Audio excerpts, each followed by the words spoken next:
로마서 1장 2절부터 4절까지의 말씀은 복음이 무엇인지에 대해서 우리에게 굉장히 잘 알려줍니다. 복음은 종교적인 원리나 도덕적 교훈이 아니라 그리스도를 실제로 내 삶의 주인으로 받아들이는 것입니다. 그리고 하나님이 육신을 입고 이 땅에 오셨다는 것은 복음이 이 현실 속에서 실현되어야 한다는 선언이죠. 그리고 오늘은 그 이야기에 한 걸음 더 나아가려고 합니다.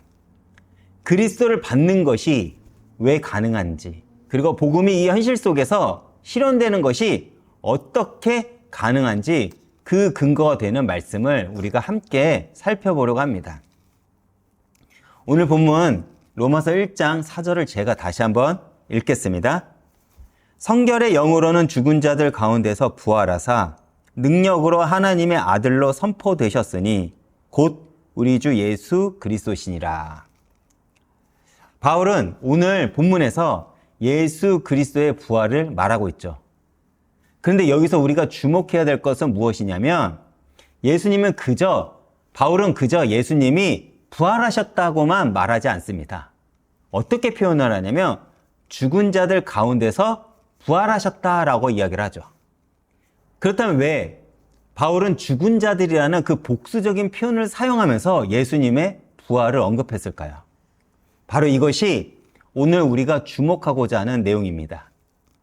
먼저 쉽게 설명하자면 예수 그리스도께서 부활하실 때 그저 혼자만 부활해서 일어난 것이 아니라 그분 안에 있는 모든 신자들과 함께 부활하셨다는 것을 말해주고 싶은 거예요. 즉 그리스도의 부활은 단순히 예수님 한 분의 사건이 아니라 예수 안에 있는 모든 사람들이 함께 일어나는 사건이 바로 부활의 의미라는 것이죠.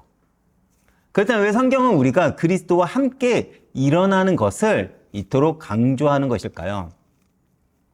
그것은 죄인이라는 존재는 단지 죄를 씻어준다거나 은혜를 베풀어준다고 해서 온전케 되지 못하기 때문입니다. 이것이 무슨 말이냐면 우리가 지난 몇 주 동안 함께 나눈 메시지를 우리가 살펴보면 이런 내용이 있죠. 먼저 구원은 단지 죄사함의 확신에 머무는 것이 아니라 그리스도를 받는 것이라고 우리가 지난 몇 주 전에 우리가 함께 알아보았습니다. 왜 그러냐면 죄인은 죄가 사해진다고 해서 저절로 변화되지 않기 때문입니다. 우리는 죄의 지배를 받고 있고 죄의 지배를 받고 있는 그 신분과 생명 자체가 바뀌지 않으면 여전히 세상의 임금의 지배 아래 우리는 놓여 있을 수밖에 없어요. 여러분, 이것을 우리가 구약의 한 사건을 통해서 우리가 한번 이해해 보고자 합니다. 이스라엘 백성들의 그 출애굽 사건을 한번 여러분들이 생각해 보세요. 이스라엘 백성들이 유월절을 경험했습니다. 그렇죠. 어린 양의 피를 문설주에 바름으로써 죽음을 면했습니다. 그런데 만약 그 이후에 가나안을 향해 나아가지 않고 그냥 애굽에 눌러 살면서 바로의 통치를 받는다면 어떻게 될까요? 유월절의 은혜는 경험했어도 여전히 바로의 종으로 살아가게 될 것입니다.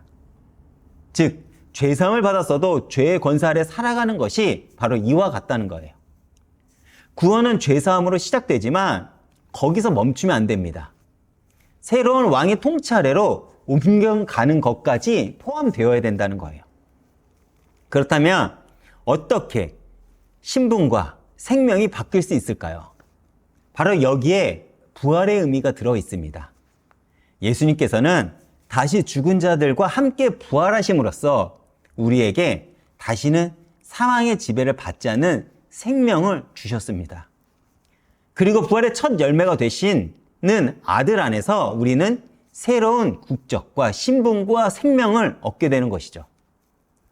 그래서 이제는 새로운 신분 안에서 하나님이 주시는 그 은혜의 통치를 우리는 받고 누리기 때문에 또한 우리는 새로운 법 안에 있는 존재가 되었어요. 그 새로운 법 안에 통치를 받는 존재가 되었기 때문에 우리가 죄로 넘어져도 다시는 정죄받지 않는 하나님 아들 안에 있게 만들어 두셨습니다.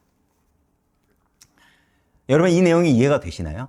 여러분들이 만약 지금 제가 말하는 이 내용이 이해가 되어지고 더 나아가 믿어진다면 우리를 향한 하나님의 사랑과 열심에 우리는 감사할 수밖에 없습니다. 우리가 넘어질 때 하나님은 너는 또 죄를 지었느냐? 이제는 끝이다 라고 하지 않으세요. 우리는 이미 예수 그리스도 안에서 새로운 신분을 얻었기 때문에 하나님은 다시 우리가 죄 아래 그냥 머물러 있는 것을 원치 않으십니다. 그렇기 때문에 우리는 넘어진 자리에서 다시 일어나 하나님 앞에 나올 수 있는 거예요. 이것이 부활이 우리에게 주는 능력입니다. 그런데 왜 우리가 이 놀라운 복음을 누리지 못할까요? 먼저 그 복음의 내용이 이해가 되지 않고 그렇게 복음이 믿어지지 않으며 믿어지지 않기 때문에 이 복음의 내용을 붙잡고 우리가 삶으로 살아내려고 애쓰지 않기 때문입니다. 그래서 우리는 늘 복음이 선포되는 자리에 있으므로 그 선포된 말씀이 먼저 이해가 되려고 몸부림치는 거고 믿음이 되기 위해 우리가 그 말씀을 붙잡고 기도하는 것이고 더 나아가 그 믿어진 그 복음의 내용을 삶으로 살아내야 하는 것입니다. 그런데 오늘 본문에서 또 하나 우리가 주목할 것이 있어요. 바울은 예수님이 능력으로 하나님의 아들로 선포되셨다고 합니다. 여기서 선포되었다는 것은 무엇을 의미할까요? 예수님은 처음부터 하나님의 아들이에요. 그래서 이 내용은 예수님이 부활을 통해서 비로소 하나님의 아들이 되셨다는 그 말을 하는 것이 아니라 부활을 통해서 그 사실이 공개적으로 능력으로 선포되고 확증되었다는 거예요. 십자가 위에서 사람들은 하나님의 아들이라면 너는 십자가를 내려와 보라고 조롱을 했죠. 그런데 하나님은 그 조롱에 십자가에 내려오는 방식으로 대답하지 않으십니다. 죽음을 이기시고 부활하는 방식으로 대답을 하셨죠. 이것이 능력으로 하나님의 아들로 선포되었다는 것입니다. 또한 오늘 본문에서 바울은 성결의 영으로라고 말을 합니다. 이것은 성령을 의미하죠. 주님은 성령으로 잉태되었고 성령께서 예수님을 광야에서 시험받게 하셨으며 주님의 공생의 사역은 성령의 능력으로 이루어지셨습니다. 그리고 겟세마네 동산에서 마지막 기도를 드릴 때도 성령은 주님 곁에 계셨죠. 무엇보다 성령은 예수님을 죽은 자 가운데서 일으키심으로써 이 구속의 사역을 마침내 완성하셨습니다. 그리고 이제 이 완성된 사역을 근거로 성령께서는 아들의 복음을 우리에게 증거하시는 거예요. 그렇다면 이것은 무엇을 의미할까요? 우리가 복음을 듣고 믿음이 생기는 것, 우리가 그리스도를 내 삶의 주인으로 받아들이게 되는 것, 더 나아가 우리가 그 복음을 소유하고 그 복음에 따라 살아가게 하는 것, 이 모든 것이 사실은 다 성령께서 하는 것이라는 것입니다. 우리가 스스로의 힘으로 믿음을 만들어내는 것이 아니라는 것이죠. 부활하신 그리스도를 증거하시는 성령님께서 우리 안에 역사하기 때문에 우리는 복음 안에서 살아갈 수 있는 것입니다. 그렇기 때문에 구원은 처음부터 끝까지 하나님의 은혜라는 거예요. 내가 더 잘해서, 내가 더 노력해서 얻어지는 것이 아닙니다. 성령께서 역사하실 때 비로소 우리는 그리스도를 향해 나아갈 수 있게 되는 것이죠. 그렇다면 예수께서 우리를 위해 죽으실 뿐만 아니라 함께 부활하심으로써 어떤 일이 일어났을까요? 아버지께서는 아들과 같은 생명으로 일어난 수많은 아들들을 얻게 되셨다는 것입니다. 그뿐만 아니라 만유가 하나님의 것이었는데 유일하게 사람만 하나님을 거스렸죠. 그래서 하나님께서 예수 그리스도를 보내셔서 모든 죄를 예수 그리스도 안에 담고 십자가에 죽게 하셨습니다.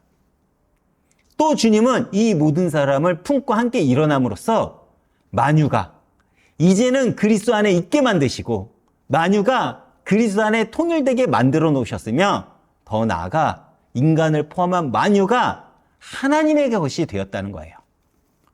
그래서 구원을 받았다는 것은 그리스도 안에 있게 되었다는 것과 같은 말입니다. 이렇게 예수께서 죽은 자들과 함께 일어나심으로써 당신이 창조주일 뿐만 아니라 구속주가 되신다는 그 사실을 인정받으시고 그리고 선포하신 것입니다. 죽으실 뿐만 아니라 부활하셔서 구속을 완성하셨기 때문에 이제는 성령은 이 완성된 사역을 근거로 아들의 복음을 증거할 수 있게 되었습니다. 오늘 이 본문은 성령께서 주의 부활로 인해서 새 시대가 열렸다는 것을 우리에게 선포하고 있다는 거예요. 이것이 복음의 내용이라면 이제 우리는 이것을 우리의 삶에 적용해 봐야 될 것이에요. 우리가 신앙생활을 하면서 가장 많이 경험하는 것이 무엇이죠? 주의 앞에서의 그 무력감입니다. 안 하려고 하는데 또 합니다. 바뀌어야 한다는 것을 알면서도 우리는 바뀌지 않죠. 타협하고 합리화하면 안 된다는 거 알면서도 우리는 끊임없이 현실과 타협하고 하나님과 타협하면서 우리는 살아갑니다. 그러면서 스스로를 정죄하고 하나님 앞에 나오는 것을 두려워하죠. 그런데 오늘 본문이 우리에게 무엇을 말하고 있죠? 우리는 이미 그리스도와 함께 부활한 사람이라고 선포합니다. 다시 말해 우리는 새로운 신분을 얻은 사람이라는 것이죠. 이제는 우리는 넘어져도 정죄받지 않는 자리에 있다는 것입니다. 물론 이것이 우리가 이제 마음껏 살아도 된다는 것을 말하는 것이 아니에요. 우리가 새로운 신분을 얻었기 때문에 그 신분의 자격에 맞게 살아가야 된다는 것을 의미하기도 합니다. 그럼에도 불구하고 그렇기 때문에 넘어진 자리에서 우리는 나는 이제 끝났다고 생각하고 포기하는 것은 사실 부활의 복음을 믿지 않는 것입니다. 부활의 복음을 믿는 사람은 그 넘어진 자리에서 다시 하나님 앞에 나옵니다. 왜 그러냐? 내 힘으로 일어난 것이 아니라 나를 일으키는 분이 계시는 것을 알기 때문입니다. 그리스도께서 우리와 함께 부활하심으로써 우리에게 주신 것이 바로 이것이에요. 사망의 권세를 이기는 생명, 죄의 지배에서 벗어난 새로운 신분, 그리고 언제든지 하나님 앞에 나올 수 있는 그 자격입니다. 근데 여러분, 우리가 놓치지 말아야 될 것이 있어요. 부활이 우리에게 새로운 신분을 주었다는 것은 이제 우리가 새로운 주인 아래 있다는 것을 의미합니다. 바로 내가 주인이 아니라는 거예요. 우리는 더 이상 죄와 사망의 지배 아래 있는 사람들이 아닙니다. 우리는 부활하신 그리스도의 통치 아래 있는 사람이라는 것이죠. 그렇기에 이제 하나님이 내 인생의 주인이 되시는 것입니다. 내가 내 인생을 경영하는 것이 아니라 부활하신 주님이 내 인생을 끌어가시는 것이죠. 이것이 부활의 복음이 우리 삶에서 실현되었다라는 것을 말합니다. 우리는 지난 몇 주간 함께 이런 질문을 붙들고 왔습니다. 복음이 무엇인가? 그리스도를 받는다는 것이 무엇인가? 그리고 복음이 이 현실 속에서 어떻게 실현되는가? 오늘 본문이 그 질문에 답을 하죠. 그리스도께서 부활하셨기 때문에 그 모든 것이 가능하다. 우리가 그리스도와 함께 새로운 생명으로 일어났기 때문에 가능한 것입니다. 그리고 성령께서 이 완성된 구속을 우리 안에서 증거하셨기 때문에 가능하다는 것이죠. 이것이 부활이 능력으로 우리 안에 역사하게 그 가능하게 하는 유일한 근거라는 것입니다. 오늘 저녁에 이 말씀을 기억하시면서 부활하신 그리스도 안에서 새로운 신분과 생명을 얻은 우리가 이 현실 속에서 부활의 능력으로 살아가는 우리 이음께 성도님들 모두가 되시기를 주님의 이름으로 축복하겠습니다.